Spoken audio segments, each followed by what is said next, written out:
Hello everyone and welcome to the YouTube channel of Get Set Law by IMS. I'm your mentor Sanjana Chauhan, and in today's session we shall be taking a look at the fifth passage of the CLAT 2023 English language section. As has been previously mentioned, the remaining 4 videos are already there for you to take a look at. Now let's take a look at the fifth one. Let's start reading the passage here. It says English encodes class in India. Now this statement here, I'm just also kind of highlighting this for you. English encodes class in India means that English means class in India or English determines class in India.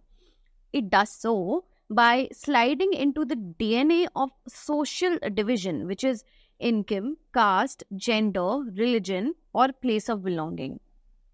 The threat it poses to social cohesion has worried public commentators across the political spectrum, right? So the author here perceives English as a kind of threat to social cohesion, right? In an address delivered as Independent India's Parliament dilly-dallied over the suggestion to replace English with regional languages as a medium of instruction for higher education, Gandhi said, "This blighting imposition of a foreign medium upon the youth of the country will be counted by history as one of the greatest tragedies.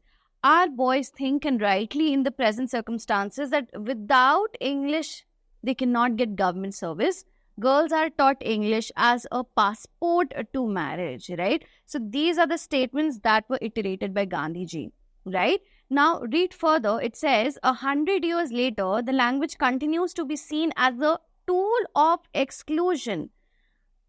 Another information on how English is perceived not just by the author in general here. It's seen as a tool of exclusion, right? The problem now is about inequality of access. So exclusion to the extent where it is deemed as inequality of access. To be denied English is harmful to the individual as well as our society, writes Chetan Bhagat, who is a self-appointed leader of a class war set off by unequal access to English. So twice is this phrase, appearing in the passage. Let's read further here. Bhagat, that's Chetan Bhagat, who is an engineer turned investment banker, wrote his first college romance in English in 2004.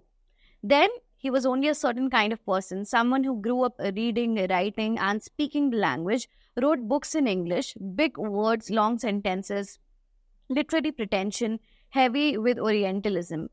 In the 10 years since, Bhagat put the popular in popular English fiction. He has written 6 other novels and sold millions of copies all told. With every new book, all written in deliberately simple English, every new book that he is writing now is all worded in very simple English, deliberately at that, right? Why? Because it might be aligning with his intention, right? Let's read further to know more. It says Bhagat has recruited thousands of new soldiers. Now, this is a metaphorical expression, right? In his crusade against what he calls a caste system around the language, which is why he makes sure that every new book that he authors is now worded in simple English, right? This is the very intention behind doing so. Bhagat even has a term for Indians who have English, right? Who have English, again, have here is given in quotation marks, right? To kind of emphasize the importance of the ones who have English, the kind of background they are born with, and all of that. Read further to know more. English E1, right? Now, E1 is the category under which people had parents who spoke English. They had access to good English medium schools, typically in big cities, right? And gained early proficiency, which enabled them to consume English products such as newspapers, books, and films. English is so instinctive or natural to them, right? Very automatic to them that even some of the thought patterns are in English, right? So this is a category of people belonging to E1. These people are much in demand. The people even presumably control, right, through a nexus of privilege built on ownership of English are E2. So here E2 is kind of portrayed as a subordinate category to E1, right? Probably 10 times the E1s. They are technically familiar with the language. So the thing with people belonging to the category of E2, they might be technically familiar with the language, but if they sit in an interview conducted by E1s, they will come across as incompetent, even though they may be equally intelligent, creative, or hardworking. So the primary difference between the two categories, that is category E1 and category E2, is in terms of who knows English more instinctively, right? For E2, they might be familiar with it, they might be very intelligent, hardworking, or creative. But if they're not able to match their English skills with those of E1, they might come across as incompetent. All right. Uh, Read further. The situation may not be so comically stark. Stark here implies sharp. The haves and have nots may not exactly fit into Bhagat's stereotypes of urban, sophisticated, rich people and provincial, uncultured featured. Now, whatever the views that Bhagat has towards, English as a language which only perpetuates exclusion, the author is not 100% satisfied with it, right? And the contrast that he tries to show through the difference between E1 and E2 is not all that stark or visible as well. And how do we know that is also what is mentioned in this statement. The haves and have-nots may not exactly fit into Bharat's stereotypes of urban, sophisticated, rich people and the provincial or the uncultured people, right? His argument does not factor in. This is probably like, the things which kind of make his argument weaker, according to the author. His argument does not factor in many other words around English in India, which is you're more likely to learn English. So his argument kind of overlooks certain other factors that would have potentially made his argument perhaps a bit stronger, right? You are more likely to learn English if you are born a man rather than a woman. So that's one factor he has failed to, take into consideration. High caste rather than low caste, South Indian rather than North Indian. There is more than one kind of E1 and more than one kind of E2. So he has just kind of compartmentalized everything into two categories, when in fact there are more categories beyond it, right? And there is more than one way E2s can overthrow E1s, right? One is to speak it like they know it, right? Which is essentially for them to be more confident of their capabilities, right? So again, this is an analytical passage towards the very end, where the author kind of gives his or her own 2 cents on if he's finding Bhagat's, argument of English perpetuating, exclusion and his categories, strong or not. So now let's take a look at the questions following. The first question: which of the following can be inferred about the author's views on English in contemporary India? The correct option here will be option A. Option A says the ability to speak English in India depends on place and social identity, right? This is also something which is mentioned in the first part of the passage also. Look at option B. English is not an Indian language. Well, no information based on this is rendered, so we can eliminate option B. Always remember, things that are not given in the passage, please do not intend on choosing them unless the rest of the options do not really make sense compared to the, other one. Look at C. It says English language fluency does not necessarily imply competence. While this might be true in light of the passage, but if you have to make a choice between option A and option C, option A is more direct and more substantial in nature, right? So you can eliminate option C in that case. This part here makes the question slightly tricky. Option D says people's views on English are divided along political lines. Now, not really, right? So we can eliminate option D as well. Correct option should be option A. Take a look at the next one. Who among the following would defy means to prove wrong or challenge or weaken Chetan Bhagat's neat categorization of Indian English speakers into E1 and E2? Firstly, the author already is not really fully supportive of his categorization into the two categories, that is E1 and E2, because according to the author, there exist several other factors that can, have us, bring more categories for, kind of just strengthening the argument here. So according to Chetan Bhagat in the passage, E1 is the category where people are already brought up in well-to-do families that are already educated in English, and it's easy for them, to have access to English, especially because they come from, big cities. And E2 is a category that might be familiar with the language, but compared to E1, they are really not a match when it comes to speaking or writing in English or understanding English, despite how hardworking or creative they can be. Now we have to choose an option that pretty much kind of, challenges these two categorizations. Correct option here will be option B.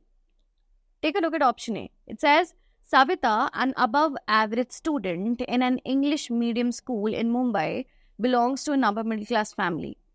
If she is already a student in an English medium school, by default, she's supposed to be more confident of her English, is what can be inferred so far.